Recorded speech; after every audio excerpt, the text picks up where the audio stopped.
አንዴ ሐጂ አወልን ሰምተናቸው እንምጣ መልእክት አለኝ።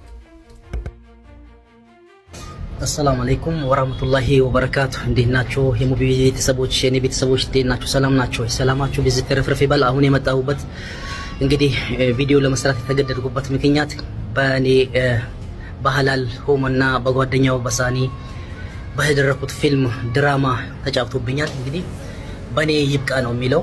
በኔ ይብቃ በስምንት ቀን ውስጥ እንግዲህ እንደነበርኩ አድርጎኛል።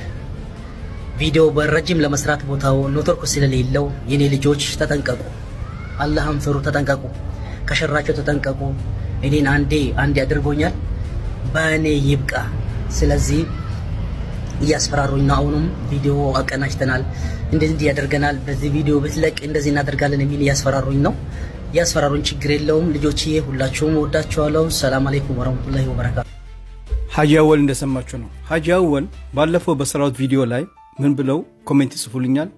ይሄን ኮሜንት ይጽፉልኛል። ይሄን ኮሜንት ከጻፉልኝ በኋላ በስልክ ደውዬ ያናግሬያቸው የነገሩኝ ጉድ አይደለም። ይሄ ግለሰብ እያስፈራራቸው እንደሆነ በጣም ብዙ ነገር ነው የነገሩኝ። የሚገርማችሁ ነገር ከቀናት በፊት ሁሱ ጋር ላይፍ ላይ ቀርቦ እኛ ሴቶችን ወንዶችን በውስጥ አናጋኝም ብሎ የተናገረውን ስሙ። ከዛ ደግሞ እኛ ቢሮ ላይ መጥተው ስልክ አይቀያየሩ። ስልክ መቀያየር የሚባል ነገር የለም። አዊ በውስጥ አውሩ ኢንሻአላህ። ሌላ ሰው እየጠበቀ ስለሆነ ፎሎ አድርጋትና በዚሁ ተነጋግረን ጨርሰን ብንሄድ አይሻልም? አይ ሰው እየጠበቀ ነው። በውስጥ አውሩና ካልተሳካ መልሰሽ መምጣት ትችያለሽ። ማውራት የምችለው በዚህ ነው ወይስ በኢንቦክስ ነው ማውራት? ለምዘን ተስማማችሁ? እዚህ ጋር ተስማማችሁ? ኢንቦክስ ላይ ታወራላችሁ። እንደሰማችሁት ነው እንግዲህ ሀባይቢ፣ እንደሰማችሁት ነው። ስለዚህ ከነዚህ ሰዎች ጥንቃቄ አርጉ።